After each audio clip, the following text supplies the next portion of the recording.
परिषदीय स्कूलों में शिक्षकों ने ऑनलाइन उपस्थिति का तीसरे दिन यानी कि आज भी बहिष्कार किया है। काली पट्टी बांधकर शिक्षकों ने कक्षाएं ली और मांग की कि पहले उनकी समस्याओं का समाधान किया जाए, फिर नियम को लागू किया जाए। शिक्षक अर्ध अवकाश दिए जाने, 3 दिन लगातार देरी होने पर एक आकस्मिक अवकाश दिए जाने और अर्जित अवकाश भी दिए जाने की मांग की है। दूर दराज के क्षेत्रों में स्कूल पहुँचने में होने वाली कठिनाई को भी ये शिक्षक गिना रहे हैं। शिक्षकों का कहना है कि उनके ऊपर जबरन इस व्यवस्था को थोपा जा रहा है। उनकी कोई मांग नहीं मानी जा रही है। ऐसे में ऑनलाइन हाजिरी लगाना संभव नहीं है और ऐसे में पहले दिन 9 शिक्षकों ने हाजिरी लगाई थी, बल्कि उसके बाद से शून्य ऑनलाइन अटेंडेंस रही है। शिक्षक पूरे मनोयोग से अपना कर्तव्य निभा रहे हैं, लेकिन ऑनलाइन अटेंडेंस के नियम का बहिष्कार भी कर रहे हैं और सरकार भी अपने बैकफुट पर आने के लिए तैयार नहीं है। शिक्षकों और संगठनों का यही कहना है, अगर उनकी मांगों को नहीं माना गया तो शिक्षक एकजुटता दिखाएंगे और एक बड़ा आंदोलन करेंगे। फिलहाल अटल टीवी की टीम ने ऑनलाइन अटेंडेंस के पूरे मामले पर अटेवा के राष्ट्रीय अध्यक्ष विजय बंधु से टेलीफोनिक वार्ता की। उन्होंने क्या कुछ कहा, आप भी सुनिए। विजय बंधु जी, हमारे चैनल अटल टीवी पे आपका बहुत बहुत स्वागत है। धन्यवाद। शिक्षकों द्वारा लगातार ऑनलाइन अटेंडेंस का जो है वो बहिष्कार किया जा रहा है। आज दूसरा तीसरा दिन हो गया है और शिक्षक लगातार इस चीज का बहिष्कार कर रहे हैं। पहले देखा गया कि पहले दिन गलती से कहे या यूं कहें कि शिक्षकों ने कुछ बहुत अटेंडेंस दे दी थी, 9 आई थी जिसपे, और उसके दूसरे दिन देखा गया कि 0 अटेंडेंस रही। तो ऐसे में शिक्षक तो लगातार बहिष्कार करें, लेकिन सरकार भी बैकफुट पे नहीं आ रही। क्या कुछ कहना चाहेंगे आप? देखिए, सरकार तानाशाह हो गई है।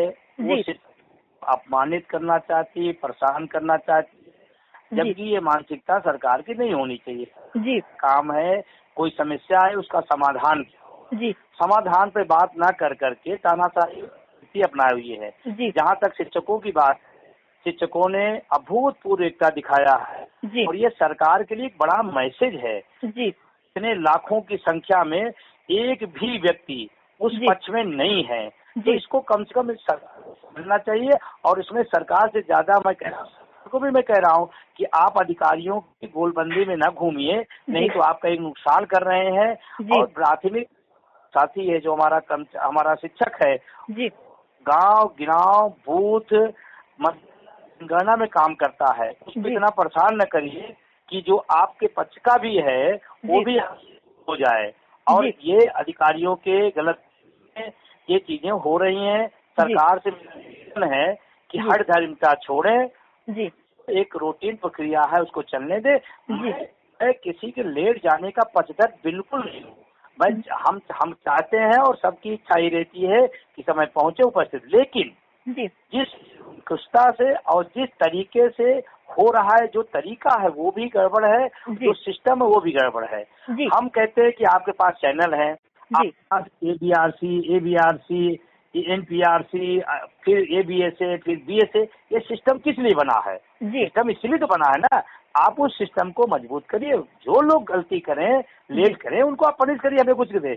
लेकिन ये ऑनलाइन अटेंडेंस के खिलाफ है और शिक्षक इसके खिलाफ है। दूसरी एक बात मैं आपसे कहना चाहता हूँ कि इतनी जोर जितनी ऑनलाइन अटेंशन दे रहे हैं, इतनी जोर किताबों पर क्यों नहीं दिया जा रहा है? बच्चों को किताबें नहीं उपलब्ध होती साल भर। इतना जोर वहाँ पर वॉशरूम बन जाए, बाथरूम बन जाए, वहाँ पर बाउंड्री उसकी तैयार हो जाए, वहाँ पर बिजली सड़क पानी पहुँच जाए, इस पर क्यों जोर नहीं होता है? शिक्षा ज्यादा अच्छे ढंग से मजबूत हो, शिक्षा का स्तर ज्यादा अच्छा बने, इस पर जोर नहीं होता। ऑनलाइन अटेंडेंस का ही क्यों खेल हो रहा है? उसी पे इतना फोकस क्यों है? उसके पीछे बड़ी जिम्मेदारी के साथ कह रहा हूँ कि उस पर बहुत बड़ा आर्थिक घोटाला है, एक स्कीम है जिसके माध्यम से लाखों लोगों को उससे जोड़ा जाता है। आप लोगों की कल लखनऊ में बैठक हुई थी, आप सभी लोग इकट्ठा हुए थे और क्या कुछ निकल कर आया? ऐसी भी बातें निकल कर सामने के एक मोर्चा तैयार किया गया, क्या कुछ प्रकरण है? देखिए, तमाम सारे शिक्षक संगठनों से अपील की गई थी और अधिकांश लोग उसमें आए और सबने सहमति दिया कि ये समस्या किसी एक की नहीं है, सबकी है। इसीलिए सब लोग मिल करके, वो चाहे शिक्षक हो, चाहे अनुदेशक हो, चाहे वो शिक्षा मित्र हो या और कर्मचारी हो, शिक्षक कर्मचारी हो, सब ने एक स्वर में कहा है कि इसका पुरजोर विरोध किया जाएगा। और इस मुद्दे पर सब लोग एक हो गए हैं और कल उसी के लिए एक मोर्चा तैयार किया गया, जो पूरे प्रदेश में आने वाले समय में कार्यक्रम दिया है। 15 तारीख को एक बड़ा कार्यक्रम दिया गया है DM यहाँ पर। आगे 29 तारीख को अगर सरकार सुनवाई नहीं करती तो 29 तारीख को DG मुख्यालय घेरने की तैयारी की जा रही है। वो सारी तैयारियां हैं और अच्छी बात इसमें जो सबसे बड़ी आप खुद महसूस कर रही होंगी, इतनी यूनिटी कभी नहीं देखी थी जितना इस विषय पे यूनिटी हुई है आम शिक्षकों के बीच में जो धारणा है। जी। जो शिक्षा मित्र हैं वो तो वैसे भी लंबे समय से परेशान थे, अनुदेशक भी परेशान थे लंबे समय से, लेकिन ऐसे में जब शिक्षक एक साथ नजर आए हैं और इसका जो परिणाम है, आपने देखा कि कर्मचारियों और शिक्षकों का ये परिणाम था कि इस बार लोकसभा चुनाव में 2024 में भारतीय जनता पार्टी को बहुत कुछ सहना पड़ा, उसको सच्चाई से रूबरू होना पड़ा और फिर 27 जो चुनाव है विधानसभा का वो भी आने वाला ही है। और ऐसे में सरकार का ये सब चीजें करना आपको कहाँ तक ठीक लग रहा है? क्या वो लोग अपनी मनमानी पे उतर आए हैं पूरी तरीके से? देखिए, मैं आपसे कह रहा हूँ कि अगर लोकसभा के चुनाव की चोट की बात किया जाए तो अकेवा एनएम ओपीएस द्वारा लगातार वोट फॉर ओपीएस का अभियान चलाया गया, जिसमें बहुत सारे शिक्षकों ने, कर्मचारियों ने बढ़ चढ़ के हिस्सा लिया। तो उस लोकसभा परिणाम के बाद ही सरकार को सोचना चाहिए कि इतना विरोध क्यों हो रहा है।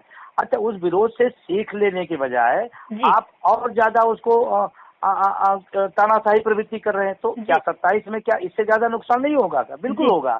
और वो शिक्षक है, आपका कर्मचारी है, ठीक है, आप उसको अपना बंधुआ मजदूर बनाना चाहते हैं, जो बनेगा नहीं। तो हम इस देश के शिक्षक के साथ साथ इस देश के नागरिक हैं, हम इस देश के वोटर भी हैं और हमारा भी अधिकार है वोट देने का, हमारा भी अधिकार है अपने हितों का, अपने अहित और हित को जानने और समझने का।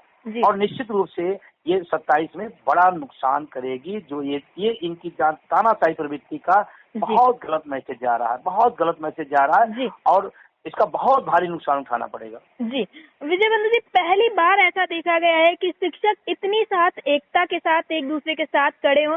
पहले तो था कि नियमित शिक्षक अलग है, शिक्षा मित्र अलग है, अनुदेशक अलग है, लेकिन इस बार ये जो ऑनलाइन अटेंडेंस का प्रकरण आया, इसमें सभी शिक्षक जो है एकजुट हो गए, एक साथ खड़े हुए और सरकार के खिलाफ अपना दम भर रहे हैं। तो ऐसे में आप अब जो शिक्षक हैं उनको क्या कुछ संदेश देना चाहेंगे जिससे उनकी ये एकता बनी रहे और भी जो पहले की समस्याएं हैं उनको भी हल किया जा सके इस चीज से? देखिए, ये कारण इसलिए एकता इसलिए बनी कि सरकार ने सबको परेशान किया, वो चाहे शिक्षक हो, चाहे शिक्षा मित्र हो, चाहे अनुदेशक हो, चाहे रसोइया हो, जो सबको इन्होंने सिर्फ काटने का काम किया, परेशान करने का काम किया, देने का तो नाम न लीजिए, है ना। तो उससे सबको लगा कि ये तो बारी बारी से सबको पीटेंगे, सबको कर रहे हैं। तो सब लोगों ने एक साथ खड़े होने का अपना तय किया है और हम सब एक है। और आम शिक्षकों से मेरा निवेदन है, जो भी साथी हैं वो ड्यूटी पे जाए, समय पे जाए। ऑनलाइन अटेंडेंस का विरोध है, स्कूल जाने का विरोध नहीं है, काम करने का विरोध नहीं है। वो तो शिक्षक कर ही रहे हैं, शिक्षक लगातार इस विद्यालय पहुंच रहे हैं, अपनी ड्यूटी को बाखूबी कर रहे हैं, अच्छे से तरीके से करें।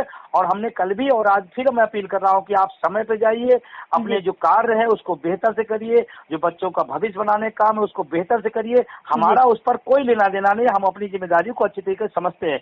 और अगर एक शिक्षक अपनी जिम्मेदारी नहीं समझेगा तो दूसरा क्यों हमको समझा पाएगा क्या? हमारा बस ऑनलाइन अटेंडेंस का विरोध है और रहेगा। और आने वाले समय में ये आंदोलन और तीखा होगा और बड़ा होगा। जी, अगर सरकार बैकफुट पे नहीं आती तो क्या आप लोग आंदोलन करने वाले हैं? हाँ बिल्कुल, अभी 15 तारीख को हम लोग डीएम के यहाँ एक बड़ा घेराव करके माननीय जिलाधिकारी महोदय को ज्ञापन दिया जाएगा मुख्यमंत्री जी के नाम पर। और अगर उसके बाद भी चीज नहीं सुनी है तो लखनऊ की भी तैयारी, बड़ी तैयारी लखनऊ की भी होगी। डीजी साहब को घेरा जाएगा।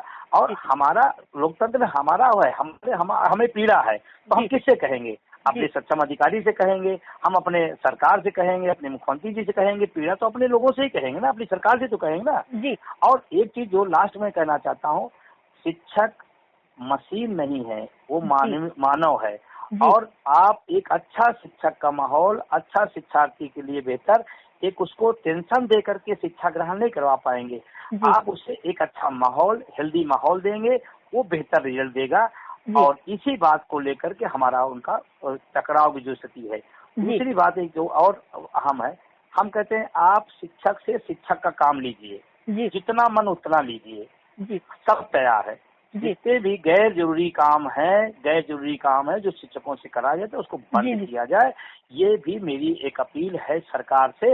अगर शिक्षा की गुणवत्ता आपकी नियति है तो अगर नियत नहीं है तो आप उसको पढ़ाने नहीं दे रहे हो बल्कि दूसरे कामों में आप लगा रखे हो, इसका मतलब आप ही की नियत नहीं है कि शिक्षा गरीब घरों के, मिडिल क्लास के जो बच्चे सरकारी विद्यालयों में पढ़ने आते हैं उनके खिलाफ हो, उनकी शिक्षा के खिलाफ हो, अगर आप तमाम कार्यों में लगाते हो शिक्षा की तरफ। जी, विजय बंधु जी, एयरटेल टीवी से जुड़ने के लिए बहुत बहुत धन्यवाद। आपका भी शुक्रिया।